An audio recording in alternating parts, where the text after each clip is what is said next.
अस्सलाम वालेकुम क्लास, क्या हाल है, कैसे हैं आप लोग। आज हमारी lecture series business policy and strategy में लेक्चर नंबर 30 है। हम अपने लास्ट लेक्चर को रिकैप करते हैं। हमने लास्ट लेक्चर में जो बात की थी, हमने बात की थी कि मैनेजमेंट एंड ऑपरेशन इश्यूज जो हमारे पास होते हैं, जब आप अपनी स्ट्रेटजी इंप्लीमेंटेशन के फेज में आएंगे तो you have to face the management as well as the operational issues. तो वो मैनेजमेंट और ऑपरेशनल इश्यूज कौन कौन से हैं, उनमें हमने सबसे पहले बात की थी मैनेजमेंट प्रोस्पेक्टिव्स की। उसमें हमने बात की थी आपके पास first of all annual objectives आप अपने सेट करेंगे। एनुअल ऑब्जेक्टिव्स ऑर्गेनाइजेशन के लिए बहुत से ज़रूरी हैं, ठीक है। जो भी आपका मिशन है, जो आप विजन अचीव करना चाहते हैं, मिशंस के अंदर आप जो है अपने एनुअल ऑब्जेक्टिव जो है सेट करते हैं। फॉर एग्जांपल, अगर आप 5 ईयर की प्लानिंग कर रहे हैं तो आपको अपनी प्रोग्रेस जो है वो ईयरली जो है उसको मॉनिटर करना होगा। उसके लिए हमने बात की थी कि आप लॉन्ग टर्म ऑब्जेक्टिव्स जो है अपने सेट करें। एनुअल ऑब्जेक्टिव्स भी लॉन्ग टर्म ऑब्जेक्टिव्स का एक जो है वो पार्ट है। फिर आपने जो लॉन्ग टर्म ऑब्जेक्टिव आपने सेट किए हैं, उनको अचीव करने के लिए आपको जो है कुछ पॉलिसीज बनानी पड़ेगी, कुछ आपको स्ट्रेटजीज बनानी पड़ेंगी, ठीक है। जो पॉलिसीज आपके पास होती हैं, स्ट्रेटजीज होती हैं, वो आपको एक वे ऑफ एक्शन आपके पास है, how you are going to achieve your long term objectives, ठीक है। तो वो जो एक पाथ वे है जो आपके पास, ठीक है, जो रोड मैप आपके पास, एक रोड मैप जो आपके पास है, वो आपको पॉलिसीज जो है वो आपको बताती हैं। फिर हमने बात की कि हमने अपने पास ऑब्जेक्टिव भी सेट किए, हमने अपने पास जो है पॉलिसीज बताई कि हम इस जो भी ऑब्जेक्टिव हम इसको किस अचीव करेंगे। But the most important thing is the resources required for those policies and long term objectives. वो पॉलिसीज जो आपने बनाई हैं उनको इम्प्लीमेंट करने के लिए, उनको फिजिबल बनाने के लिए, उनको मेजरेबल बनाने के लिए यू नीड रिसोर्सेज। उसके लिए आपको जो है वो रिसोर्सेज चाहिए होंगे। रिसोर्सेज हमारे पास डिफरेंट टाइप के आपके पास हो सकते हैं। For example, most of the time organization के पास जो फाइनेंशियल रिसोर्सेज हैं वो ऑलमोस्ट स्केर्स होते हैं। ना सिर्फ फाइनेंशियल रिसोर्सेज, ह्यूमन रिसोर्स जो आपके पास है, स्किल्ड लेबर जो आपके पास है, वहां पर भी हमेशा आपके पास क्या है, कोई ना कोई इश्यूज रहते हैं। फिर इसके साथ हम थोड़ी सी और बात करें कि वो ऑर्गेनाइजेशन जो एक लॉन्ग टर्म ऑब्जेक्टिव अपने सेट करते हैं, जो लॉन्ग टर्म सर्वाइव करना चाहती हैं, तो उनके लिए मोस्ट इंपॉर्टेंट थिंग है R&D staff, innovative scientist, innovative minds. उनको ऐसे इनोवेटिव माइंड्स चाहिए जो कि उनके प्रोडक्ट के अंदर जो है वो इनोवेशन ला सकें, ठीक है। मार्केट के अंदर जो है इनोवेशन जो है वो हमेशा जो है रिस्पेक्टेबल होती है और एक्सेप्टेबल भी आपके पास होती है। तो रिसोर्सेज हमारे पास डिफरेंट किस्म के हो सकते हैं। तो आपको पॉलिसीज या स्ट्रेटजीज को फिजिबल बनाने के लिए, इम्प्लीमेंट करवाने के लिए आपको जो है रिसोर्सेज जो है वो फर्स्ट ऑफ ऑल चाहिए होते हैं। मैनेजिंग कॉन्फ्लिक्ट, जहां भी आपके पास ह्यूमन रिसोर्स होगा, ठीक है, वहां हमारे पास कॉन्फ्लिक्ट होगा। ह्यूमन रिसोर्स का दरमियान जो कॉन्फ्लिक्ट हमारे पास हो सकते हैं वो हमारे पास फॉर एग्जांपल इंटरपर्सनल कॉन्फ्लिक्ट है, इंट्रापर्सनल कॉन्फ्लिक्ट है, इंटर डिपार्टमेंटल कॉन्फ्लिक्ट है, रिसोर्स कॉन्फ्लिक्ट हमारे पास आ सकता है, ठीक है। कम्युनिकेशन हमारे पास गैप की वजह से कॉन्फ्लिक्ट जो है मोस्टली हमारे पास आते हैं। तो हमारे पास डिफरेंट किस्म के कॉन्फ्लिक्ट्स हैं, इनको हमने जो है ब्रॉडली वहां डिस्कस किया था। तो यहाँ पर हम इसकी जो है सिर्फ एक recap कर रहे हैं। Managing strategy with the structure, you already devised the strategy. Now what you have to do, you have to look at your organization structure and you have to just integrate that strategy with that structure of the organization. Restructuring, re-engineering, हमारे पास जो है ये concept हमने as well as e-engineering ये concept हमने वहाँ देखे। Linking performance and pay to the strategies, आपने जो भी strategies आपने बनाई हैं, आपने resources allocate कर दी हैं at the human resource end, आपको आप जो है वो performance measure करनी है। आपको जो आपने रिसोर्सेज दिए हैं, उन रिसोर्सेज के साथ साथ आपने जो है पावर जो है वो डेलीगेट की है, अपनी अथॉरिटी जो है वो डिवाइड की है अपने ग्रुप्स के अंदर, अपने ऑर्गेनाइजेशन स्ट्रक्चर के अंदर।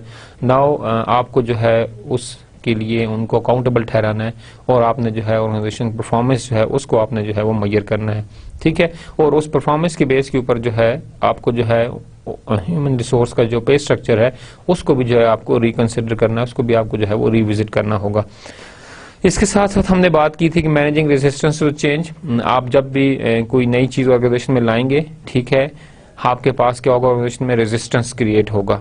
आप जब भी कोई नई टेक्नोलॉजी ऑर्गेनाइजेशन में लाना चाहते हैं, कोई फॉर एग्जांपल डाउन साइजिंग का कंसेप्ट है, आप वो इम्प्लीमेंट करना चाहते हैं, या कोई भी इनोवेटिव चीज जिसकी वजह से आपकी ऑर्गेनाइजेशन परफॉर्मेंस जो है वो इम्प्रूव होगी और आपके एम्प्लॉयज जो हैं उनको कोई नई चीज सीखना पड़ेगी, तो वहां पर आपके पास क्या होगा, रेजिस्टेंस आपके पास क्या होगा, वो आपके पास जनरेट होगा। तो हमने इसकी बेस्ट स्ट्रेटजी हम यही डिस्कस की थी कि how can you minimize the resistance.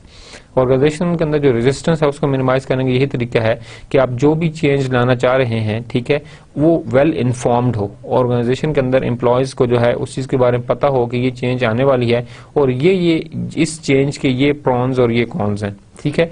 जब आपके एम्प्लॉयज को पता होगा कि ये इसके बेनिफिट्स हैं, तो वो चेंज के ऊपर रेजिस्ट करने के बजाय वो जो है अपनी जो स्किल्स और अपनी कैपेसिटी, अपनी कैपेबिलिटीज जो है उनको इम्प्रूव करने की जो है वो लोग कोशिश करेंगे। तो हमारे पास जितनी वेल इन्फॉर्म्ड चेंज होगी उतनी आसानी से आप उसको इम्प्लीमेंट जो है वो करवा सकेंगे। थर्ड 9 हमारे पास जो पॉइंट हमारे पास मैनेजिंग द नेचुरल एनवायरनमेंट। आपने जो है कॉन्फ्लिक्ट मैनेज भी करना है। आपने ऑर्गेनाइजेशन के अंदर जो रिस्ट्रक्चर आपने किया गया, आपने स्ट्रेटजी कल्चर के साथ मैच किया, स्ट्रेटजी के साथ मैच किया, बट जो ऑर्गेनाइजेशन के इंटरनल नेचुरल जो एनवायरनमेंट है उसको आपने जो है न्यूट्रल रखना है, उसको आपने जो है वो डिस्टर्ब नहीं होने देना। Creating a strategy supporting culture, आपको जो है अपने एम्प्लॉयज के अंदर, अपनी स्ट्रेटजीज के अंदर इन चीज़ों का ख्याल रखना है कि जो भी आप स्ट्रेटजी इंप्लीमेंट करें वो जो है कल्चर्स के साथ, ऑर्गेनाइजेशन के नॉर्म्स एंड वैल्यूज के साथ जो है वो कहीं जो है उसका जो है कॉन्फ्लिक्ट ना आ रहा हो, ठीक है। कल्चर, आपकी जो स्ट्रेटजीज हैं वो ऑर्गेनाइजेशन कल्चर उसको सपोर्ट करता हो, ठीक है। आपके नॉर्म्स एंड वैल्यूज, एम्प्लॉयज का जो भी हमारे पास सेटअप है वो आपके पास सपोर्टिव एटीट्यूड होना चाहिए with respect to the culture of the organization. Production and operation concern, आपके पास production and operation concerns mostly हमारे पास जो हैं वो हमारे मैन्युफैक्चरिंग ऑर्गेनाइजेशन के अंदर होते हैं, बट हमारे पास जो ऑपरेशनल इश्यूज हैं वो हमारे पास हर ऑर्गेनाइजेशन के अंदर हमारे पास कुछ ना कुछ कंसर्न्स रहते हैं। तो being a management, being a manager, ठीक है, being a CEO, you also have to resolve the operational as well as production concerns of the unit. Human resource concern, इस तरह ह्यूमन रिसोर्स के कंसर्न्स होंगे। Conflict हमारे पास है, salaries आपके पास हैं, रिवॉर्ड स्ट्रक्चर आपके पास है, ठीक है, ट्रेनिंग प्रोग्राम्स आपके पास हैं, डिफरेंट जो है ह्यूमन रिसोर्स HRM के अंदर आपने डिफरेंट चीज़ें देखी होंगी, ठीक है। ह्यूमन रिसोर्स रेलिवेंट जो भी कंसर्न्स हैं वो भी आपके पास जो हैं वो मैनेजमेंट पर्सपेक्टिव्स हैं, और इन तमाम पर्सपेक्टिव्स को आपने जो है वो ध्यान में रखना है, आपने इनके ऊपर फोकस रखना है when you are going to implement the strategy in the organization. तो ये हमारे पास लास्ट लेक्चर का रिकैप है। जो हम आज के लेक्चर में हम बात करेंगे स्ट्रेटजी रिव्यू का, ठीक है। You already implemented the strategy, ठीक है, आपने स्ट्रेटजी फॉर्मुलेट की, आपने स्ट्रेटजी जो है उसके लिए आपने जो है डिफरेंट अल्टरनेटिव जनरेट किए, ठीक है, स्ट्रेटजी फॉर्मुलेट की, आपने स्ट्रेटजी इंप्लीमेंट कर दी। Now there is a phase that you should review the strategy, whether जो आपने स्ट्रेटजी इंप्लीमेंट की है दे आर वर्किंग प्रॉपरली और not. If there is some problem with the strategy and they are not working perfectly, you have to revisit the strategy, you should make something corrective action and you launch it again, ठीक है। हमारे पास as soon as possible ये actions आपके पास जो हैं वो होने चाहिए। तो strategy review and evaluation control हमारे पास जो है आज का हमारे पास लेक्चर ये है। हम आज के लेक्चर में देखेंगे what is the nature of the strategy evaluation, ठीक है, strategy evaluation की nature हमारे पास क्या है। फिर हम बात करेंगे strategy evaluation framework की, ठीक है। we have one framework, we should look at that कि हमारे पास performance measures आपके पास क्या हैं, ठीक है, कि performance को आप देख रहे हैं, आप strategy को evaluate कैसे करते हैं, strategy you already implemented, how you are going to something evaluate that strategy. Then we should discuss the importance of the balance scorecard in the strategy evaluation, ठीक है। हम इसके ऊपर आज थोड़ी सी डिटेल डिस्कशन करेंगे। इससे पहले हम बैलेंस स्कोर कार्ड को बता चुके हैं कि what are the benefits of the balance scorecard, what is balance scorecard, but today we are using the balance scorecard for the strategy evaluation purposes. फिर हम बात करेंगे publish sources of the strategy evaluation information, आपको कहाँ से strategy evaluation जो है उसकी इंफॉर्मेशन मिल सकती है। Characteristics of an effective strategy evaluation system, हम इसके ऊपर बात करेंगे। Then we should look at the contingency planning, we should look about auditing, ठीक है। Then we should look at the 21st century challenges in the strategic management. This will be the last topic of our lecture. In the next lecture we should revise all the previous lecture. I should try my best that I should cover all the courses, all the course which I already discussed in the different lectures. So the lecture number 31st and lecture number 32 we should have revision lectures, okay. In lecture number 31st I should try my best that I should cover first 17 chapters, and in lecture number 32 I should try my best to cover all the rest of the chapters. So we should start with our today lecture. In today's lecture what are the chapters objective, हमारे पास जो strategy evaluation का chapter है इसके हमारे objectives हमारे पास क्या होंगे। After studying this chapter you should be able to do the following prospect. First of all, describe a practical framework for the strategic for the evaluation strategies. हमारे पास already एक फ्रेमवर्क है कि आप स्ट्रेटजी किस तरह evaluate करते हैं, ठीक है, हम उसके पर बात करेंगे. At the end of this chapter you should be in position that you know that how to evaluate the strategy. Explain why strategy evaluation is complex, sensitive and yet essential for the organization success. हमारे पास ये बात हम discuss करेंगे अपने next phases के अंदर कि स्ट्रेटजी जो हमारे पास है evaluation, this is a very complex and sensitive issue, but still जो है इसकी इंपॉर्टेंस हम ऑर्गेनाइजेशंस के अंदर बहुत ज्यादा जरूरी है, ठीक है, और इसको जो है आप जो है वो इग्नोर नहीं कर सकते. Discuss the importance of the contingency planning in the strategy evolution. Contingency planning ना सिर्फ स्ट्रेटजी एवल्यूशन के अंदर पर प्रैक्टिकल लाइफ के अंदर डिफरेंट आपको जो है वो काम करने होते हैं, तो आपको कंटीजेंसी प्लानिंग की इंपॉर्टेंस एज वेल एज उसके जो रूल्स हैं वो हम इंशाल्लाह आज के लेक्चर में डिस्कस करेंगे. And discuss the role of the auditing in the strategy evaluation, ठीक है, ऑडिटिंग का क्या रोल है स्ट्रेटजी एवल्यूशन में, we should discuss this. Explain how computer can aid in evaluating strategies, ठीक है, कंप्यूटर आपको कैसे असिस्ट कर सकता है, ठीक है, कंप्यूटर इन्फॉर्मेशन सिस्टम्स हमारे पास कौन कौन से इन्फॉर्मेशन सिस्टम्स हैं जो कि आपको हेल्प करते हैं आपके स्ट्रेटजीज को एवेलुएट करने में. Discuss the balance score card, we already discussed, but in the with reference to the strategy evaluation we should discuss today. Discussed 3 20th century challenges in the century. We should discuss about the three important and essential 21st century challenges in the strategic management. So we should start with the importance of the strategy evaluation. Organizations are the most vulnerable when they are at the peak of their success. हमारे पास वो organizations जो कि success के लिए हमारे पास हर organisation try करती है, but वो ऑर्गेनाइजेशंस, वो फर्म्स जो कि बहुत जल्दी जो है सक्सेस अचीव कर लेती हैं या जो टाइमली जो है सक्सेस अचीव करती हैं, but when you are at the peak आपके पास जो है वो होपलेस होने के या प्रॉब्लमेटिक चीज़ों के होने के, वहाँ पे आपके पास चांसेस जो है आपके पास ज़्यादा होते हैं. वल्नरेबल के that you are most exposed, अब आपके ऊपर मतलब कोई भी किसी डायरेक्शन से भी आपसे अटैक हो सकता है. This said by the party lens, their organizations are the most vulnerable, they are more exposed, आपके ऊपर ज्यादा क्रिटिक हो सकती है when they are at the peak of their success, जब आपके क्या हो मतलब कि आप अपनी सक्सेस के पीक के ऊपर हो. तो strategy review, why the strategy review is important. Strategies become obsolete, आपने जो स्ट्रेटजीज बनाई थी वो ऑब्सोलीट हो सकती हैं, ठीक है. हमारे पास कौन से ऐसे फैक्टर्स हैं विच शुड फोकस अस कि हमारे पास ऑर्गेनाइजेशन के अंदर जो है स्ट्रेटजी अब ऑब्सोलीट हो चुकी है and we should have to revise the strategy. आपने जो स्ट्रेटजी बनाई थी तब शायद आपके पास इकोनॉमिक कंडीशंस जो है वो डिफरेंट हो, आपके पास पॉलिटिकल सिनेरियोज जो हैं वो सपोर्टिव हो, गवर्नमेंट की जो लेजिस्लेशन है, गवर्नमेंट के जो रूल्स हैं, ठीक है, गवर्नमेंट की जो लॉ प्रोडक्शन एजेंसीज है वो शायद आपके हक में सपोर्टिव हो, but now may be they are changed. आपके पास गवर्नमेंट का चेंज होना एक्सटर्नल एनवायरनमेंट के अंदर एक बहुत बड़ी चेंज का जो है पेश ख़ैमा होता है, और आपके पास एक्सटर्नल एनवायरनमेंट में कोई भी चेंज है तो आपको एक्सटर्नल एनवायरनमेंट को चेंज जो है वो मॉनिटर करने के साथ साथ अपने ऑर्गेनाइजेशन में इंप्लीमेंट करने के लिए स्ट्रेटजी जो है वो रिविजिट करना पड़ता है. अनदर इंपॉर्टेंट थिंग कि आपने स्ट्रेटजी बनाई, ठीक है, बट अब आपके पास क्या है कि इंटरनेट का दौर है और आपके पास जो प्रोसेस है वो आपके पास चेंज हो चुके हैं. आपके पास एक्सटर्नल एनवायरनमेंट के अंदर जो इंटरनेशनलाइजेशन का कंसेप्ट है, जो ग्लोबलाइजेशन का कंसेप्ट है, उसकी वजह से अब जरूरत है कि आप अपनी स्ट्रेटजी क्या करें, रिविजिट करें. तो एक्सटर्नल एनवायरनमेंट की वजह से आपके पास मोस्ट ऑफ द टाइम जो है स्ट्रेटजीज जो है रिविजिट की जाती हैं, बट सम टाइम हमारे पास ऐसे होता है कि आपके पास एक्सटर्नल जो इश्यूज हैं, एक्सटर्नल जो आपके पास इंटरनल जो आपके पास स्ट्रेंथ है या इंटरनल जो आपका वीकनेसेस हैं वो भी आपको फोर्स करती हैं कि आप क्या करें कि अपनी जो है वो स्ट्रेटजीज जो है वो रिविजिट करें. फॉर एग्जाम्पल आपके पास जो है organisations working very well, but one of the external factor that is electricity की वजह से आपके पास क्या हुआ कि आपके पास जो काम था वो डंप होना शुरू हो गया, ठीक है. आपके पास ऑर्डर्स हैं but you don't have the electricity to work, आपके पास जो है परफॉर्मेंस जो है वो डिक्लाइन होनी शुरू हुई है, ऑर्गेनाइजेशन की प्रॉफिटेबिलिटी जो है वो भी आपके पास वो भी डिक्लाइन होना स्टार्ट हुई है. इसके साथ साथ आपके एम्प्लॉयज हैं, they are there on the work but you don't have the electricity source, आपके पास इलेक्ट्रिसिटी नहीं है, तो ऑलरेडी जो टाइमिंग है, वर्किंग आवर्स है वो आपके पास क्या हो रहे हैं, आपके पास जाया हो रहे हैं, ठीक है.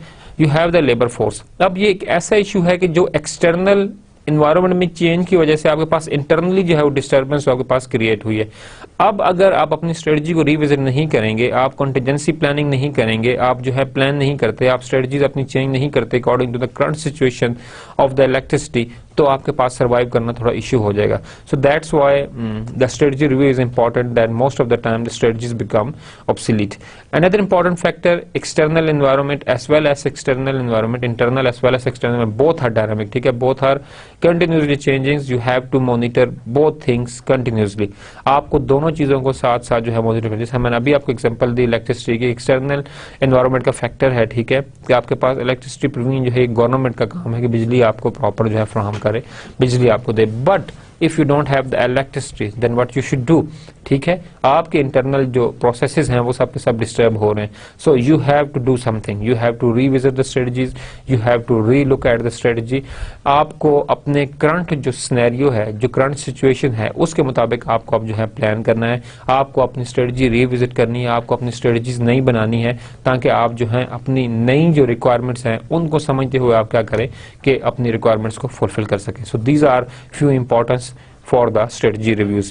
Then why strategy evaluation is important? Vital to the organization's well-being. Of course, strategy अगर आप evaluate नहीं करेंगे, you don't know what is your current performance. ठीक है, आपको अपनी current performance के बारे में नहीं पता चलेगा. ठीक है, आपको अपनी current requirements के बारे में पता नहीं चलेगा. You don't know whether you are actually competing with your competitors or not. आपको अपनी competitive environment के ऊपर भी जो है फोकस करना होगा. ठीक है, सो ऑर्गेनाइजेशन वेल बीइंग के लिए, organisation performance as well as organisation productivity के लिए जो है स्ट्रेटजी एवोल्यूशन बहुत ज़्यादा इंपॉर्टेंट है. इसके साथ साथ आपको अपने ह्यूमन कैपिटल को देखना है. ठीक है, ह्यूमन कैपिटल थ्योरी फोकस करती है कि you should have to develop, you have to train your human resource. ठीक है, तो स्ट्रेटजी एवोल्यूशन आपको इस चीज़ के बारे में बताती है कि whether there is requirement for the training of the employees और नॉट. सो आपको जो है अपने internal, external as well as human resource के ऊपर जो है फोकस रखना है. Another important thing, alert management to potential / actual problems in a timely fashion.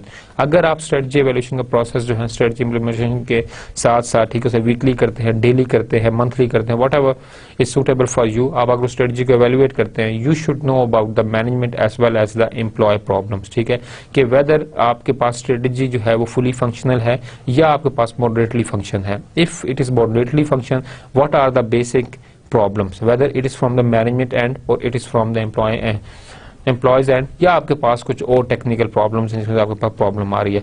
तो मैनेजमेंट को जो एक्चुअल सिचुएशन या जो एक्चुअल आप कह सकते हैं कि current position of the strategy, कि whether strategy is working perfectly और नॉट, वो आपको जो है अलर्ट करती है strategy evaluation. So this is another important function of the strategy evaluation. The third one is erroneous strategic decision can have served negative impact on the organization. अगर आपकी strategy जो आपने इम्प्लीमेंट की है, ये जो स्ट्रेटेजी डिजाइन की है, वहां पर अगर आपके पास कुछ एरर रह गया है, ठीक है, तो of course it will not only distort the organisation performance as well as the performance of the employees. Not सिर्फ परफॉर्मेंस बल्कि employee commitment as well as job satisfaction, ये भी आपके पास जो है one of the human concerns जो आ सकते हैं. तो अगर आप स्ट्रेटजी एवेल्युएट करते हैं, you should know about the errors, कि आपके स्ट्रेटजी में, स्ट्रेटजी डिजाइन फेज में, स्ट्रेटजी इंप्लीमेंटेशन फेज में कहाँ कहाँ पर एरर्स जो हैं वो आपके पास रह गए हैं. So these are the three important functions that why we should evaluate the strategy. So another thing that what is the importance of strategy evaluation? It is impossible to demonstrate conclusively that a particular strategy is optimal, but it can be evaluated for the critical flaws. आप कभी भी जो भी काम करते हैं, you are not fully optimistic कि आपके पास 100% ये काम जो है परफेक्टली आप कर पाएंगे. ठीक है, you are already prepared for something but you still not sure that whether you are fully prepared or not. जब तक कि आपके सामने जो है वो चीज़ आती नहीं है या जब तक आप स्ट्रेटजी को इम्प्लीमेंट नहीं करते, आपको नहीं पता होता कि whether this strategy will work perfectly or not. तो आपके पास जो है कोई भी एक्टिविटी है, कोई भी स्ट्रेटजी जो है वो फ्लॉलेस नहीं होगी. ठीक है, आप कभी भी कंक्लूसिव रिमार्क नहीं दे सकते कि जो आपने स्ट्रेटजी इंप्लीमेंट की है ये हमारे पास 100% श्योर जो है वो फंक्शन करेगी. So you have to evaluate that strategy.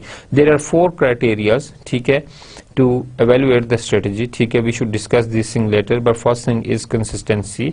ठीक है, the second thing is the consonance, the third thing is feasibility of the strategy, and the fourth thing is advantage. We should discuss in the next slide about this details. So these trends make strategy evaluation difficult.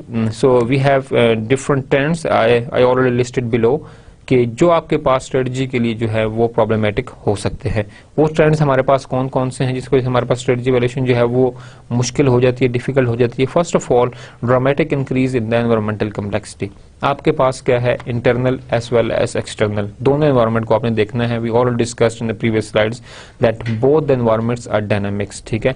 दोनों जो है वो consistent या constant नहीं होती, all the time they are changing, ठीक है। तो हमारे पास ये इश्यूज हैं कि आपके पास एनवायरमेंट्स जो हैं वो जो है ड्रामेटिकली जो है वो चेंज हो सकती हैं। So you have to evaluate the strategy. Environmental जो हमारे पास जो कंसर्न्स हैं, एनवायरमेंटल कम्प्लेक्सिटीज जो हैं उनकी वजह से। Second thing, difficult in predicting the futures, ठीक है। जो आप स्ट्रेटजी इंप्लीमेंट करते हैं, we are not sure that whether it will work perfectly और not. We are sure that it will work, but how much perfect it will work, वो implementation के बाद आपको जो है स्ट्रेटजी इंप्लीमेंटेशन जो है वो आपको बताती है। स्ट्रेटजी एवेल्युएशन फेज में आपको ये चीज पता चलती है। इंक्रीजिंग नंबर ऑफ वेरिएबल्स, ठीक है। आपके पास अगर नंबर ऑफ वेरिएबल्स आप इंक्रीज कर देंगे, ठीक है, आप स्ट्रेटजी एवेल्युएट कर रहे हैं, तो अगर आप उसको 1, 2, 3 क्राइटेरिया के ऊपर करें, दैट्स गुड। बट अगर आपने एक बहुत बड़ा फ्रेमवर्क डिजाइन किया हुआ, ठीक है, कि उन बेसिस पर वो जो नंबर ऑफ वेरिएबल्स हैं ये परफेक्ट होंगे, तो वहां पर आपके पास जो है वो कम्प्लेक्सिटी क्या होगी, बढ़ेगी। So you want to evaluate the strategy, the most important thing that you have to reduce the variable. आपको जो है वो जो परफॉर्मेंस क्राइटेरियाज हैं, जो मेजरमेंट क्राइटेरियाज हैं, उनको परफेक्टली और एग्जैक्टली जो आपको डिफाइन करना होगा, ठीक है। अगर आप नंबर ऑफ वेरिएबल्स आप बढ़ाएंगे तो आपके पास स्ट्रेटजी एवेल्युएशन जो है वो आपके पास डिफिकल्ट हो जाएगी, आपके पास मुश्किल हो जाएगी। रैपिड रेट ऑफ द ऑब्सोलेशन, आपके पास जो है ये एक और फैक्टर हमारे पास। अनदर फैक्टर जो हमारे पास है, increase in the number of world events affecting the organisation, ठीक है। स्ट्रेटजी एवेल्युएशन एक और चीज आपके पास मुश्किल बना सकती है। हमारे पास जो जिस दुनिया में आप रह रहे हैं या जिस कंडीशन, जिस सिचुएशन, जिस लोकेशन पे आप हैं, वहां पर जो आउटसाइड एक्टिविटीज आपके पास है, इंटरनल एक्टिविटीज, एक्सटर्नल एक्टिविटीज, वो आपके पास जो है आपके कंट्रोल में नहीं होती। एक्सटर्नल एक्टिविटीज को उनका होना भी आपके पास स्ट्रेटजी एवेल्युएशन क्या कर सकते हैं, वो डिफिकल्ट आपके पास बना सकता है। Another important last factor is decreasing time Spain for the planning. ये हमारे पास मोस्ट इंपॉर्टेंट इश्यूज है, हम इसको पहले भी डिस्कस कर चुके हैं। That planning is the most important part in each and every activity of the life. हम जो है प्लानिंग के ऊपर कम टाइम लगाते हैं और हम इम्प्लीमेंटेशन के ऊपर जो है ज्यादा टाइम लगाते हैं। But one thing I request and remember this thing, that how much time you spend on the planning, it is not the waste of time. ये कभी भी वेस्ट आपके पास नहीं होगा। आप प्लानिंग के ऊपर जितना ज्यादा जो है वो टाइम देंगे, जितना ज्यादा परफेक्टली आप जो है प्लान करेंगे, उतनी ही अच्छी तरह से आप क्या कर सकेंगे, प्लान को जो है वो इम्प्लीमेंट करवा सकेंगे। So you have to look into it, ठीक है। तो आपको देखना है कि आपके पास जो टाइम स्पेन है, ठीक है, प्लानिंग का, ठीक है, वो आपके पास जो है डिक्रीज ना हो, बल्कि आप जो है प्लानिंग को जो है प्रॉपर टाइम दें, ताकि आपके पास स्ट्रेटजी जो है वो परफेक्टिवली डिजाइन हो, इम्प्लीमेंटेशन उसकी अच्छी तरह से हो। और अगर आपके पास डिजाइन फेज में स्ट्रेटजी को अच्छी तरह से टाइम दिया गया और परफेक्टिवली स्ट्रेटजी डिजाइन की गई है, तो आई एम श्योर कि आपको उसकी एवेल्युएशन जो है वो प्रॉब्लमेटिक नहीं होगी, वो आपके पास ईजी होगी। The process of strategy evaluation, हमने ऑलरेडी बात की कि हमारे पास एक सेटअप है। हम इसकी नेक्स्ट स्लाइड में है फ्रेमवर्क के ऊपर बात करेंगे कि कौन सा फ्रेमवर्क है जो कि स्ट्रेटजी को एवेल्युएट करने में हमारे पास हेल्पफुल होता है। हमारे पास 3 पॉइंट्स हैं, ठीक है, जिनके थ्रू हम स्ट्रेटजी एवेल्युएट करते हैं। The first thing is strategy evaluation is necessary for all kind and all size of the organisation. Of course छोटी है ऑर्गेनाइजेशन या बड़ी है, you are financing the activities, so you have to evaluate the strategies, ठीक है, जिस business में भी आप हैं। Strategy evaluation should initiate managerial questioning of expectation and assumptions, trigger a review of the objectives and values, and stimulate creativity in generating alternatives and formulating criteria for the evaluation. This is a whole big job.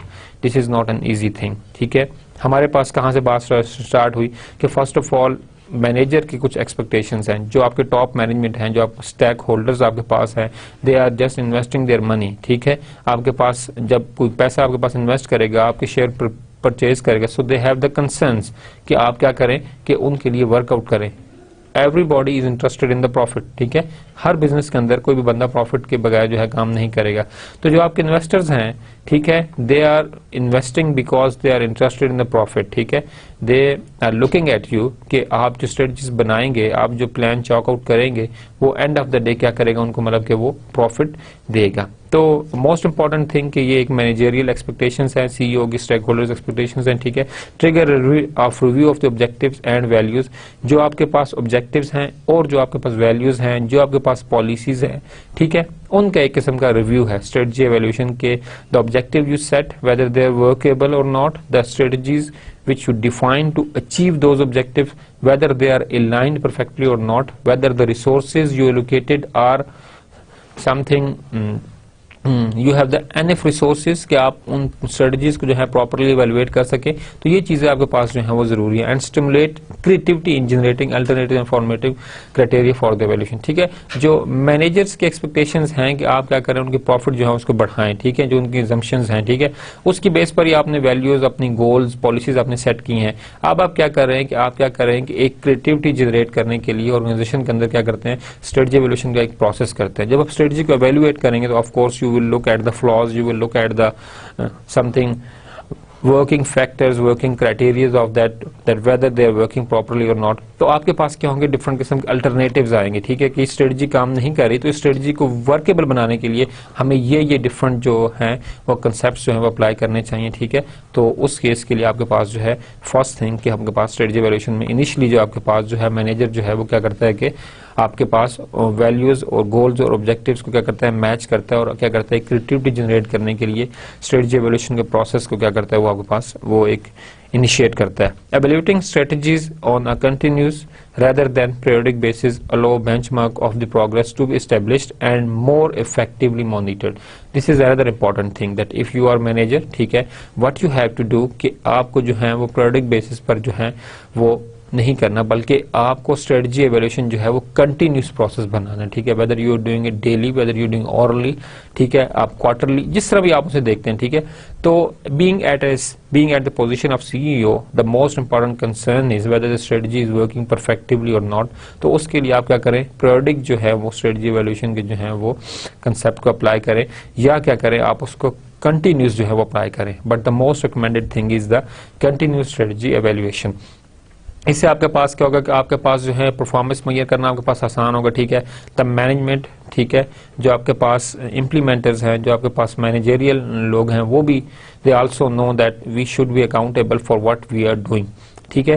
तो वो भी आपके पास क्या होंगे, actively जो है वो काम करेंगे। इस तरह से आपके पास स्ट्रेटेजी जिस तरह से डिजाइन की गई है उस तरह से प्रॉपर्ली आपके पास क्या होगी, इंप्लीमेंट होगी। So the another important concern is that you have to review the literature on the continuous basis। Another thing, managers and employees of the firm should continually be aware of progress being made towards achieving the firm's objective।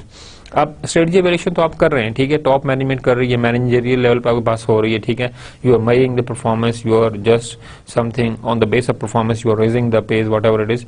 But another important concern is जो आपके पास functional level पे, operational level पे major हैं, they also know about the progress of that strategy कि ये strategy implement की गई, whether it is working perfectly और नॉट, ठीक है। उनको भी आपने इसके बारे में इंफॉर्मेशन जो है वो देनी है कि हमारे पास ये स्ट्रेटजी थी, इस स्ट्रेटजी को हमने इंप्लीमेंट किया, ठीक है, एंड मतलब कि विद ड्यू रिस्पेक्ट कि आप लोगों ने काम किया, and now we are just achieving our objectives which we set for the annual objectives और लॉन्ग टर्म ऑब्जेक्टिव्स जो भी आपके पास है उनके बारे में you have to inform your employees. Another thing, as critical success factor change, critical success factor आपके पास चेंज होंगे, organizational member should be involved in determining appropriate corrective action। अगर आपके पास कोई प्रॉब्लम है स्ट्रेटजी एवेल्यूएशन में, आपको चीज नजर आती है, ठीक है, कि हमारे पास स्ट्रेटजी इस पर्पज और इस फंक्शन के लिए इंप्लीमेंट की थी, बट अब एक्सटर्नल एनवायरनमेंट, ठीक है, आपको जो है वो सपोर्ट नहीं कर रही, या जो एनवायरमेंटल की जो डायनामिक्स है वो आपके लिए अब सपोर्टिव नहीं रही, now you have to revisit and you have to change the strategy. तो आपको क्या करना चाहिए कि आपको मैनेजमेंट लेवल को जो है वो साथ इन्वॉल्व करना चाहिए, ठीक है, ताकि जो भी आप करेक्टिव एक्शन लें उसके अंदर जो है उनकी जो है वो राय का होना भी आपके पास बहुत ज्यादा वो जरूरी है। So these are all the 3 phases हम जो यूज करते हैं अपनी स्ट्रेटजी को एवेल्युएट करने के लिए। The next thing I already discuss with you that these are the 4 criterias, ठीक है, ये हमारे पास रोमेल्ट्स ने दिए थे 4 criterias. In these 4 criterias we have to look, these are the strategy evaluation criteria। The first thing is consistency, the second thing is consonance, another thing is feasibility, and the third one thing is the advantage. So we should discuss one by one. What is meant by the consistency? Consistency means the strategy should not present inconsistent goals and policies. अब यहाँ पर एक चीज बहुत important है जो आपको देखनी है कि जो मेन पर्पस है हमारा, वो हमारे पास है विजन को अचीव करना, कि ऑर्गेनाइजेशंस जो भी काम कर रही है वो हमारे पास क्या हो रहा है, विजन को अचीव कर रही हैं। और विजन को अचीव करने के लिए हमने क्या किया कि what we are actually doing, so we have to devise our mission. So mission हमारे पास जो है वो विजन, मिशन जो है वो हेल्प करता है विजन को अचीव करने के लिए। हम अपने मिशन को अचीव करने के लिए हम क्या करते हैं, हम डिफरेंट पैरामीटर्स यूज करते हैं। We should set the long term objective, we set the short term objectives, हम पॉलिसीज बनाते हैं, हम स्ट्रेटजीज बनाते हैं।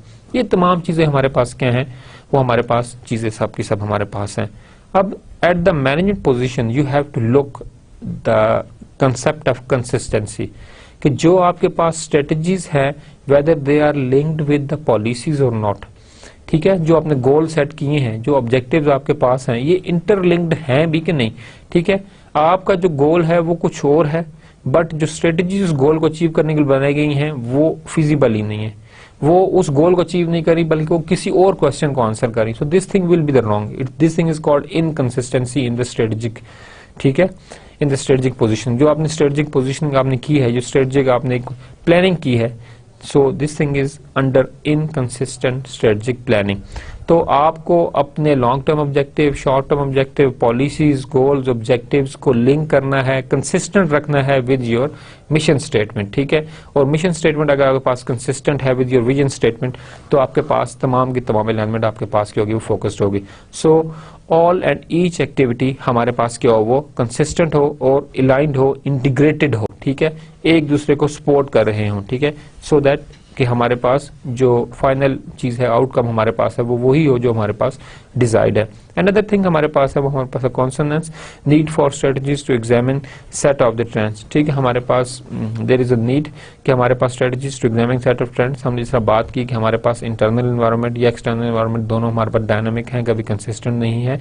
स्ट्रेटजीज जो है वो सिर्फ स्ट्रेटजीज इंप्लीमेंट नहीं करेंगे, but they have to continuously monitor the environment, internal as well as external.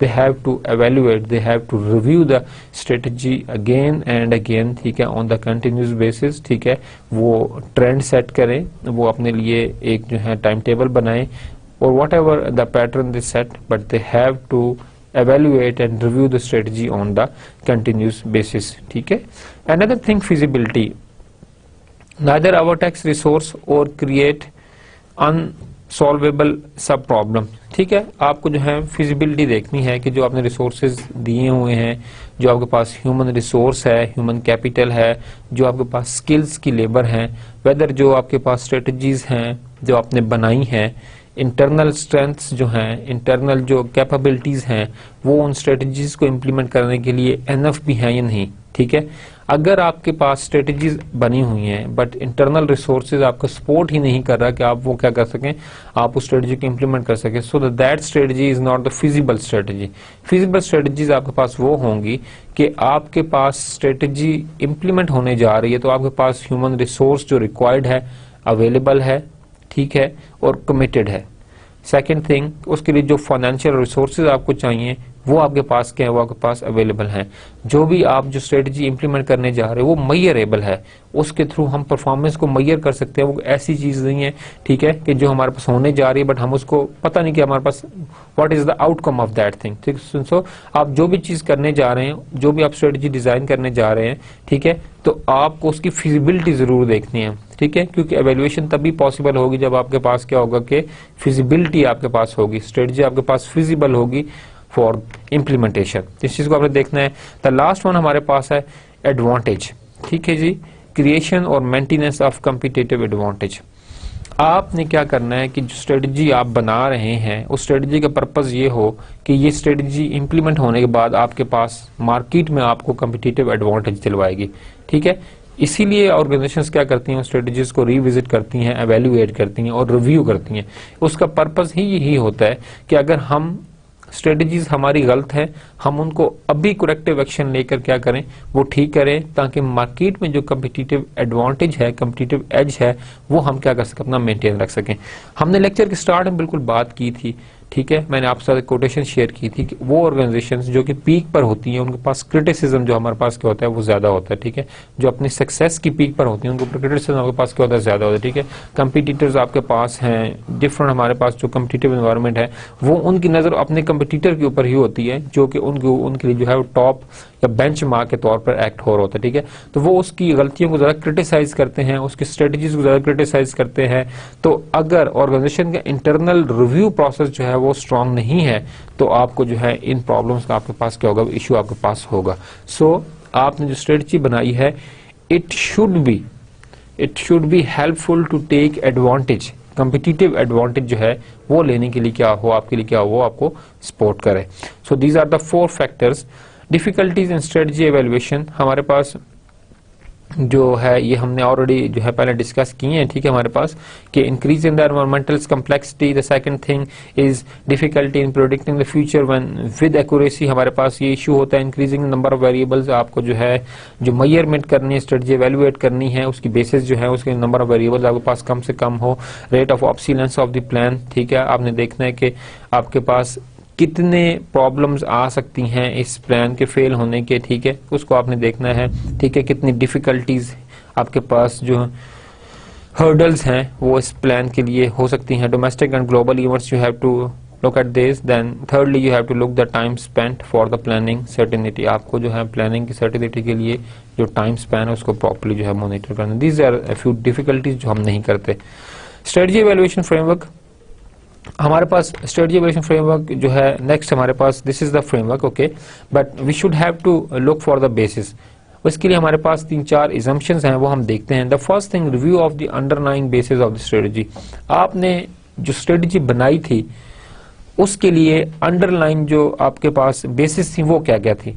आप अगर थोड़ा सा रिविजिट करें अपने पिछले लेक्चर्स की तरफ, तो हमने इंटरनल और एक्सटर्नल एनवायरनमेंट की स्कैनिंग जो है हमने पूरी तरह से की थी। हमने कहा था जी अगर हमने इंटरनल एनवायरनमेंट को देखना है तो we should go for the internal factor evaluation matrices, ठीक है, हमने उसके लिए इंटरनल फैक्टर एवेल्युएशन मैट्रिसेस बताई। We have a look at the strength and we have to look at the weaknesses, हमने अपनी इंटरनल जो है स्ट्रेंथ और वीकनेसेस देखी। फिर हमने देखा एक्सटर्नल एनवायरनमेंट को, उसके लिए हमने एक्सटर्नल फैक्टर एवल्यूशन मैट्रिसेस बनाई और वहां पर हमने देखा कि हमारे पास जो एक्सटर्नल फैक्टर्स हैं whether they are perfectly working with the internal organization factor और mean there is some disturbance there. तो हमें उन दोनों के लिए हमने क्या किया कि हमने अंडरलाइंग बेसिस को देखने के लिए we have developed a revised external factor evaluation matrices. आप स्ट्रेटजी एवल्यूशन फेज के अंदर हैं, स्ट्रेटजी रिव्यू फेज के अंदर आपने क्या किया, फर्स्ट स्टेप के you revised your external factor evaluation matrices, similarly you revised your internal factor evaluation matrices। अब दोबारा बना रहे हैं, रिवाइज कर रहे हैं अपनी दोनों मैट्रिसेस को at in the phase of review, ठीक है। Review effectiveness of the strategy, ठीक है, फर्स्ट ऑफ ऑल आप इफेक्टिवनेस स्ट्रेटजी देख रहे हैं तो उसके लिए आप और क्या करेंगे, the first thing you have to look the competitors reaction to the strategy. जिससे हमने कहा कि जब ऑर्गेनाइजेशंस अपनी सक्सेस की पीक पर होती हैं तो उनके ऊपर क्रिटिसिज्म जो है वो ज्यादा होता है, ठीक है, वो ज्यादा ओपन होती हैं टू द क्रिटिसिज्म ताकि अपनी स्ट्रेटजी क्या कर सकें, एवेल्युएट कर सके। और जो आपके पास आप अगर एक टॉप पोजीशन पे हैं तो जो आपके कंपटीटर्स हैं वो आपकी स्ट्रेटजी को देखते हुए ही मोस्टली अपनी स्ट्रेटजी क्या करते हैं, वो बनाते हैं। सो आपकी स्ट्रेटजी के ऊपर जो है वो बहुत ज्यादा नजर होती है आपके कंपटीटर्स की। Competitors reaction to the strategy, आप स्ट्रेटजी की इफेक्टिवनेस देख रहे हैं कि जो आपने स्ट्रेटजी बनाई वो इफेक्टिव है कि नहीं। You should look at the competitors review of the strategy. Competitors आपकी उस स्ट्रेटजी के बारे में क्या जो है वो रिव्यू देते हैं, ठीक है, वेदर दे कॉपीड इट और आपके पास जो है उसके मुताबिल वो जो है वो लेकर आए हैं स्ट्रेटजी अपनी, क्या आपकी स्ट्रेटजी का कोई रिएक्शन हुआ है, मार्केट शेयर इंप्रूव हुआ है, कस्टमर के अंदर जो है वो सेटिस्फेक्शन लेवल बढ़ा है, ठीक है, क्या ऐसी चेंज आई है। So you have to look at that. Another thing, competitors change in the strategy. अगर कंपटीटर्स के ऊपर स्ट्रेटजी का इफेक्ट हुआ है तो स्ट्रेटजी के अंदर उन्होंने क्या चेंज की। ऑफ कोर्स वो मार्केट में अपना शेयर रिटेन रखना चाहते हैं तो उन्हें इस स्ट्रेटजी के जो है वो आंसर करना है। So how they are going to answer that strategies, जो उन्होंने चेंज लाई है या उन्होंने जो अपनी स्ट्रेटजी इंप्लीमेंट की है, ठीक है, वो कितनी फिजिबल है, क्या वो ज्यादा अट्रैक्टिव है, ठीक है। तो you have to look at this अपनी स्ट्रेटजी इफेक्टिवनेस के लिए। Another thing, competitors change in the strength, changes in the strength and the weaknesses. आपको देखना है कि आपके कंपटीटर्स की जो स्ट्रेंथ है, वीकनेसेस हैं, वो चेंज हुई हैं या चेंज नहीं हुई, ठीक है। आपने जो है नई टेक्नोलॉजी अडॉप्ट की थी, whether competitors also adopted the same technology कि नहीं उन्होंने किया, या still they are working with the old non automated system. So आपको इन चीजों को तमाम को जो है वो देखना है।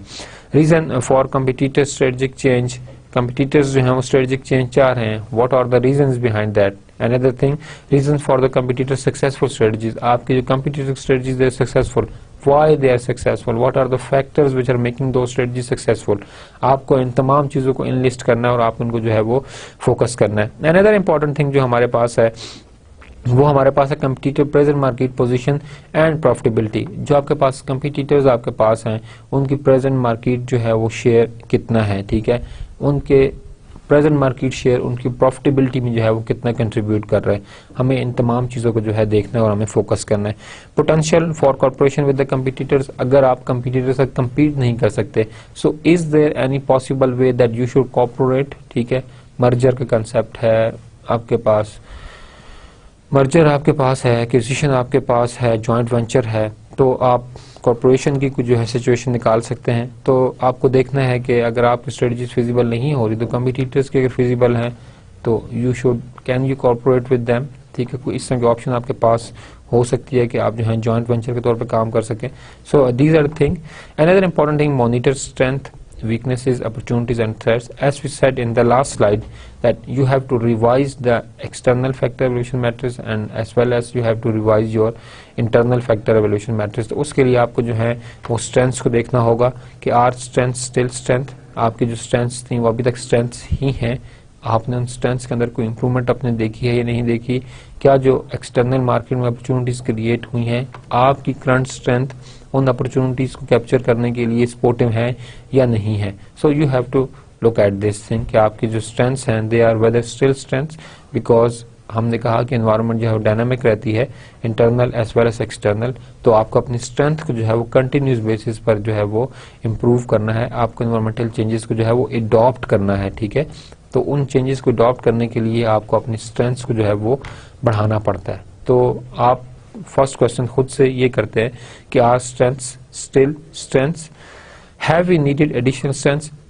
ऑफ कोर्स मैंने जिस तरह बात की कि आपके पास एक्सटर्नल एनवायरनमेंट में अपॉर्चुनिटीज हैं, ठीक है, तो उसको अवेल करने के लिए क्या आपको एक्स्ट्रा स्किल्स की जरूरत तो नहीं है।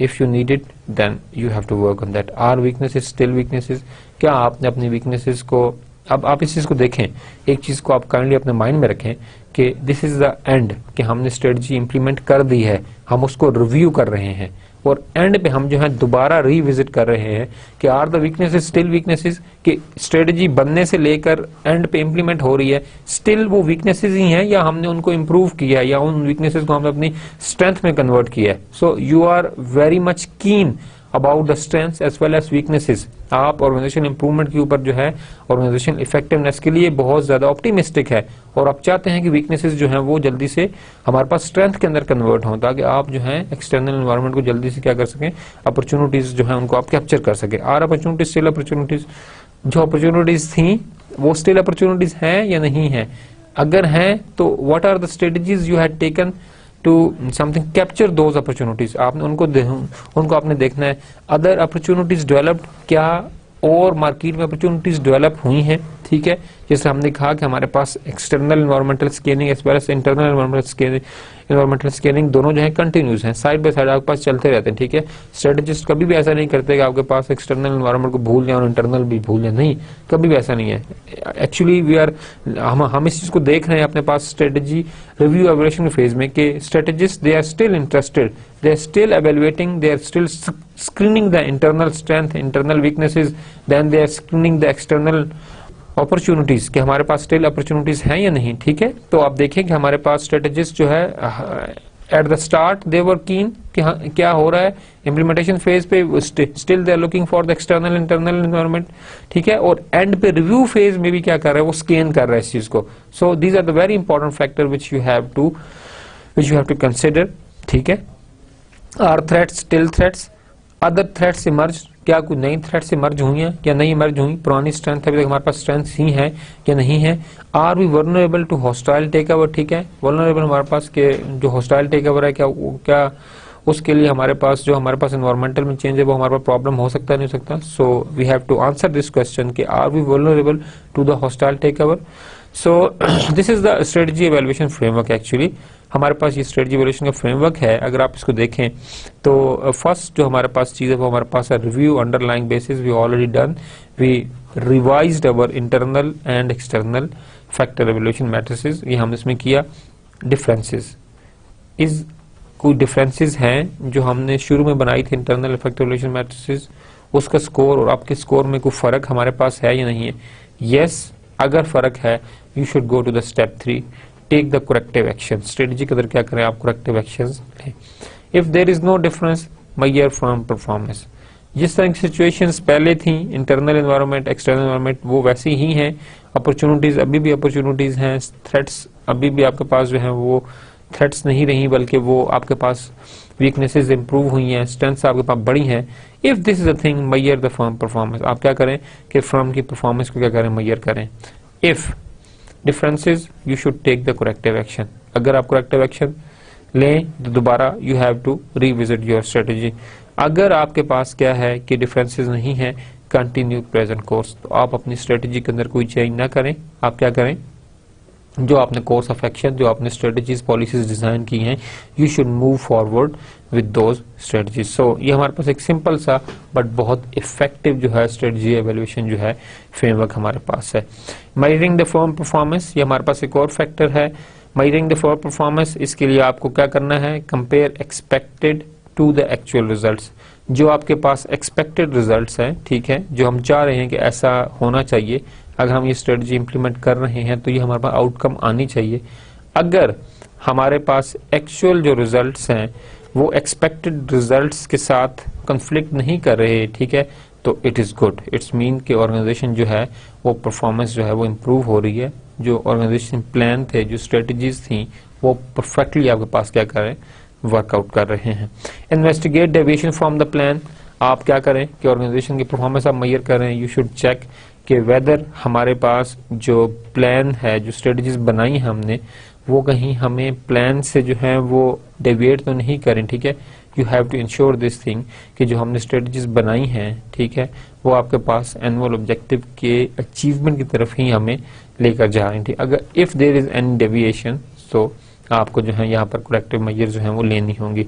Evaluate individual performance. आप हर बंदे की परफॉर्मेंस जो अपने टास्क लो एलोकेट किए थे, जो अपनी अथॉरिटी जो है वो डेलीगेट की थी, now you have to make them accountable for that authority. तो आपको उनके जो है परफॉर्मेंस जो है वो मेजर करनी है. प्रोग्रेस टुवर्ड्स स्टेटेड ऑब्जेक्टिव्स, ठीक है, परफॉर्मेंस मेजरमेंट में एक और आपके पास एलिमेंट्स आप देखते हैं कि जो हमने प्रोग्रेस देखनी है वो हमने एनुअली देखनी है, क्वार्टरली देखनी है, मंथली देखनी है. तो क्या जो प्रोग्रेस आ रही है वो हमारे पास ऑब्जेक्टिव्स जो हमने सेट किए हैं उनकी अचीवमेंट की तरफ हमें लेकर जा रही है या नहीं लेकर जा रही, ठीक है. तो हमारे पास ये 4 क्राइटेरियाज हैं जो कि हमारे पास परफॉर्मेंस को मेजर करने के लिए हमने सेट किए हैं. Quantitative criteria for the strategy evaluation, compare performance over different points. आप क्या करें कि अपने लिए डिफरेंट जो है पॉइंट सेट कर लें, ठीक है, तो आप उन पॉइंट्स के ऊपर क्या करें, स्ट्रेटजी को क्या करें, मेजर करें, ठीक है, ताकि हर फेज के ऊपर जो है वो करेक्ट एक्शन लेकर आप क्या करें, प्रॉपरली जो चाहते हैं, जैसी स्ट्रेटजी इंप्लीमेंट करना चाहते हैं, आप उसको उस तरह से इंप्लीमेंट जो है वो प्रॉपरली करवा सकें. Another important thing, compare performance to the competitors. आप अपनी परफॉर्मेंस को मेजर करें आपके किसके साथ, अपनी कॉम्पिटिटर्स के साथ. इसके लिए हमने एक, आपको याद हो तो हमने एक मैट्रिसेस पढ़ी थी, कॉम्पिटिटिव प्रोफाइल मैट्रिसेस, ठीक है, इंडस्ट्री एनालिसिस के अंदर हमने ये बात की थी. तो आप वो कॉम्पिटिटिव प्रोफाइल मैट्रिसेस को यूज करते हुए भी आप जो है इस चीज को क्वांटिटेटिवली जो है वो मेजर कर सकते हैं. Compare performance to the industry averages, जिस इंडस्ट्री में आप वर्कआउट कर रहे हैं आप उनकी परफॉर्मेंस एवेल्युएट करें और फिर अपनी एवेल्युएशन को अपनी परफॉर्मेंस के साथ क्या करें, वो लिंक करें. तो this should be helpful. So these are 2 criterias for measuring performance and quantitative criteria for the strategy evaluation. हमारे पास कुछ फाइनेंशियल रेशियोज हैं जो हमें हेल्प कर सकती हैं हमारे पास स्ट्रेटजी एवेल्युएशन के अंदर। ये उनमें से हमारे पास जो है, हमारे पास return on investment, return on equity, ठीक है, प्रॉफिट मार्जिन, मार्केट शेयर, डेब्ट to equity ratio, earning per share, sales growth, asset growth, ये हमारे पास डिफरेंट की फाइनेंशियल रेशियोज हैं। You should look at this, ठीक है, और फिर अपने जो हैं कंपटीटर्स के साथ इन्हें कंपेयर करें और देखें कि आप जो है करंटली जो है फाइनेंशियली जो है वो कहाँ पर है और आपकी जो प्रोग्रेस है वो इस वक्त क्या है। Qualitative evaluation of the strategy, जिस तरह हमने बात की थी क्वांटिटेटिव एवेल्यूएशन, हमारे पास कुछ चीज़ें हमारे पास वो है कि क्वालिटेटिवली आप जो है स्ट्रेटजी किस तरह से एवेल्युएट कर सकते हैं। First of all internal consistency of the strategy, हमने बात की थी कि internal consistency of the strategy, जो स्ट्रेटजी है वो कंसिस्टेंट है with your goals, objectives, with your mission statement और not.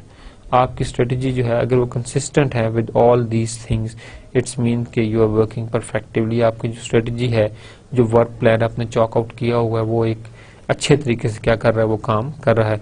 Consistency with the environment, ठीक है, जो स्ट्रेटजी आपके पास है, आपने बनाई, is it still consistent with the external environment और नॉट, ठीक है, या इंटरनल एनवायरनमेंट, ठीक है। अगर हमारे पास फॉर एग्जांपल आपके पास एक स्किल्ड बंदा है, स्किल्ड लेबर है, वो हमारे पास उसकी डेथ हो गई, ठीक है, या आपके पास वो छोड़ के चला गया, तो एक खला आपके पास क्या हुआ, वो क्रिएट हुआ।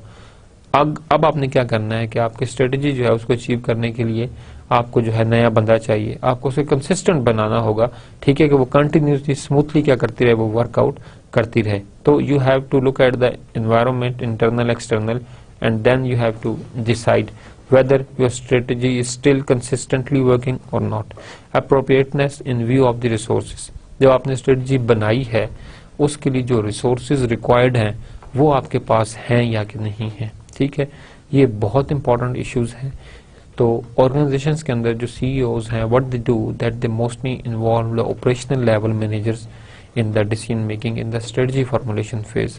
इसका फायदा हमारे पास क्या होता है कि they are the one who are the implementers, they know that what type of resources actually required to implement the strategy, ठीक है। तो अब जब स्ट्रेटजी इम्प्लीमेंटेशन के फेज में रिसोर्सेज रिक्वायर्ड होते हैं, वो अगर इनिशियल फेज में स्ट्रेटजी फॉर्मुलेशन फेज में ही प्रॉपर तरीके से उनको जो है हम वर्कआउट कर लें, ठीक है, तो हमारे पास जो रिव्यू फेज है वो हमारे पास बहुत ज्यादा आसान हो जाएगा। Another thing, acceptable degree of risk, ये चीज हमारे पास बहुत ज्यादा जरूरी है कि हम जो भी स्ट्रेटजी बनाने जा रहे हैं हम उसके ऊपर इतने ज्यादा ऑप्टिमिस्टिक ना हो। We should have to look, we have to something attach some sort of risk with that strategy, with that whatever functions we are doing. कभी भी कोई चीज परफेक्टिवली नहीं होती, उसके अंदर कुछ ना कुछ कमी बेशी, अप डाउन आपके पास रह जाती हैं। तो you should take the risk, but the risk must be calculated and we should know that इस एक्टिविटी के साथ कितनी डिग्री का जो रिस्क है वो एसोसिएटेड है, कितने प्रॉब्लम्स आ सकते हैं, ठीक है। तो this thing should be done, this is another qualitative measures of the strategy evaluation. Appropriate time frame, हमने जिस तरह बात की कि जो हम स्ट्रेटजी बना रहे हैं, ठीक है, उसको एक प्रॉपर टाइम फ्रेम के अंदर ही इम्प्लीमेंट करना चाहिए। आप देखें कि एक्सटर्नल एनवायरनमेंट आपके पास कंसिस्टेंटली चेंज होती है और आपके पास एक अपॉर्चुनिटी क्रिएट होती है, या आप ये कहें कि आप कंपटीटर ने जो एक स्टेप लिया उसका आप जो है वो आंसर कर रहे हैं, ठीक है। तो उसके लिए जो टाइम फैक्टर है, जो टाइम फ्रेम है, वो बहुत अप्रोप्रिएट होना जरूरी है। आपको ये देखना होगा कि आप जो चीज कर रहे हैं, ठीक है, वो टाइमली मैनर में हो। अपॉर्चुनिटी मार्केट के अंदर ज्यादा देर के लिए नहीं होती, बहुत कम टाइम के लिए होती है। तो अगर वो आप ऐसा स्टेप ले लें, ठीक है, जो कि टाइमली ना हो, तो आपके पास वो स्ट्रेटजी जो है वो यूजलेस होगी। जो आपने टाइम, रिसोर्सेज, सब कुछ आपने किया, अगर वो आपने टाइम पे नहीं किया तो आपके पास क्या हो जाएगा, वो सब कुछ आपके पास वेस्टेज में चला जाएगा। So you have to cater the time, time बहुत ज्यादा इंपॉर्टेंट है।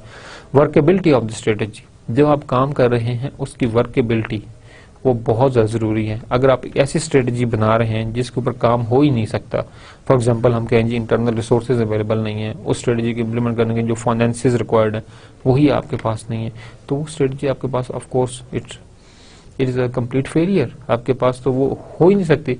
तो you have to look for these qualitative measures of the strategy evaluation as well. Balance score card हमारे पास ये 4 प्रोस्पेक्टिव्स हैं जिनको हम अपने पास देखते हैं। इसमें हमारे पास फाइनेंशियल परफॉर्मेंस है, कस्टमर नॉलेज है, इंटरनल बिजनेस प्रोसेस है, लर्निंग एंड ग्रोथ है। So this is the thing, if you look at this thing, so area of the objective, we are looking at the customers, we are looking at the managers, employees, we are looking at the operational processes, we are looking for the community / social responsibilities, we are looking for the business ethics and neutral environment, and we are looking for the finances. So what are our set objectives? हमारे पास है मैयर और target. आपके पास इन तमाम चीजों के लिए क्या टारगेट्स हैं, क्या मैयर्स आपने सेट की हुई है, ठीक है। हम कहते हैं फिजिबिलिटी की बात करते हैं। सो फिजिबिलिटी मीन मैयरेबिलिटी, मैयर कैसे होंगे, टाइम एक्सपेक्टेशंस, उनके लिए एक्टिविटीज जो आपने जो सेट की हैं, जो आपने, ठीक है, ऑब्जेक्टिव सेट किए हैं, उनके लिए कितना टाइम आपको चाहिए, primary responsibility and all the activities already been set, but who are the responsible for all those activities. तो आपको इन तमाम चीजों को भी आंसर करना है। ये हमारे पास एक सेल्फ असेसमेंट मैट्रिसेस, हमारे स्ट्रेटजी एवेल्युएशन मैट्रिसेस है। इस पे आप देखते हैं हमारे पास 3 मेजर क्राइटेरियाज हैं। आप उनके आंसर देखते हैं, वेदर इट इज यस और no. What are 3 major criterias? Have major changes occurred in the firm internal strategic position, changes firm की स्ट्रेटेजिक पोजीशन जो है इंटरनली उसमें चेंजेस आई नहीं आई। Have major changes occurred in the firm external strategic position. And the third thing, has the firm progress satisfactory toward achieving its stated objectives. अब आप इसको मैयर कर रहे हैं, look at the answer below. If all things is no, corrective action, ठीक है। End पे आप देखें सबसे लास्ट पे, have major changes occurred in the firm internal strategic position, internally कुछ चेंजेस आई हैं, नो। एक्सटर्नली चेंजेस आई हैं, नो। फर्म जो है प्रोग्रेस सेटिस्फैक्टरी करी, yes, continue. Otherwise there are the different criterias, different things, you have to take corrective actions और you should continue your progress. Another important thing that we have contingency planning factor. Contingency planning mean alternative plans that should be put into effect if certain key events do not occur as expected. आप हर events के साथ जो है, जिससे हमने कहा कि risk associated होता है, हर दफ़ा स्ट्रेटजी आपके पास कामयाब नहीं होती, हर दफ़ा जो आप प्लान करते हैं वो आपके लिए जो है स्मूथ नहीं जाता। So you have to look for the contingency planning, you have to look for the extra plan and other course of action. हमें आपको उसको देखना है, ठीक है। उसका आपके पास फायदा ये है कि आपके पास अल्टरनेटिव एक प्लान होगा कि आपका प्लान, अगर आपकी स्ट्रेटजी वर्क नहीं कर रही तो वो फुली फेलियर नहीं होगा, बल्कि आपके पास एक और ऐसा वर्कआउट किया हुआ प्लान है जो कि आपको हेल्प कर सकता है। किसके लिए? कि आप उस स्ट्रेटजी को रिविजिट करके एक नया करेक्टिव एक्शन लेने के बाद आप क्या करें, स्ट्रेटजी को कंटिन्यू कर सके। फुल फेलियर की तरफ आप कभी नहीं जाएं, बल्कि आप जो है वो माइनर एक्टिविटीज को अपने साथ क्या करें, उनको आप जरूर रखें। तो करेक्टिव एक्शंस बहुत ज्यादा जरूरी है आपके पास। Then the last thing is 21st century challenges in the strategic management. So 3 important thing, process is more an art than science, ठीक है। This is a book, आपको इस बुक को देखना है कि process is more an art than science। जो भी आपके पास एक process है, whether it is strategic management process, जो हमने पूरी एक्टिविटी बात की, ठीक है, this is an art than science, ये एक ज्यादा आर्ट है than science कि आप फुली प्लान एक सिस्टमैटिक प्रोसेस से करें something, but it is also an art. This is recommended book, आप इसको देखें, इसको पढ़ें, it should be helpful for you, ठीक है। हमारे पास strategic, should strategies be visible और hidden from the stake holder, this is a very big question. आपके कंपिटिटर्स की आपके स्ट्रेटजीज के ऊपर बहुत ज्यादा नजर होती है, ठीक है, because you are at the top, और आप जो है जो भी स्टेप लेंगे, आपके स्ट्रेटजीज जो है, आपके कंपिटिटर्स जो है वो ही स्टेप लेंगे, उसी को फॉलो करेंगे, उसके अंदर चेंजेस मॉडिफिकेशन करके वो भी अपनी चीज को जो है सामने लाएंगे। But the important thing is the privacy of दो स्ट्रेटजीज, कि आपकी इंटरनल पॉलिसीज कैसी हैं, ठीक है। ऑर्गेनाइजेशन की internal policies must ensure the privacy of दो स्ट्रेटजीज, कि वो इम्प्लीमेंट होने से पहले जो है वो जो है डाटा जो है किसी कंपिटिटर के हाथ ना लग जाए, ठीक है। तो प्राइवेसी जो है इन स्ट्रेटजीज की, this is very important concern. So it is recommended that policies should not be visible, strategy should not be visible, it must be hidden from the stakeholders, ठीक है। स्टेक होल्डर से it hidden from the competitors, not from the stakeholders. Stakeholders are important because they are your investors, ठीक है। तो investor से हम चीजें नहीं छुपा सकते, we should have to take into the confidence that we are going to take this step, and that step will be further helpful in the firm performance, ठीक है, and it will surely increase the firm profitability. So we have to look into this. Should process be more top down or bottom up approach? जो आपके पास processes है वो bottom up होना चाहिए या top down होना चाहिए? This should be your assignment इंशाल्लाह. So this is the summary. हमने अभी सारी बात की, हमने स्ट्रेटजी, नेचर स्ट्रेटजी हमने देखी, हमने स्ट्रेटजी इवैल्यूएशन फ्रेमवर्क पढ़ा, हमने बैलेंस स्कोर कार्ड की बात की, then we discussed about the characteristical factor extraction, then we discussed about the contingency planning. Auditing is another important factor. Then at the last we studied about 21st century challenges in the strategic management, and in the next lecture, as I told you in between the lecture, that we are going to revise from lecture number 1 to lecture number 17. We already completed our course, and I wish that you learned. I tried my best. जो मेरे पास knowledge है, जितना मेरे पास है, मैं उस चीज़ को आपसे share करूँ. I hope that you learned something, not something, but very much from my end. And thank you very much for today lecture. Inshallah, see you in the next lecture. Assalamu alaikum wa rahmatullahi wa barakatuhu.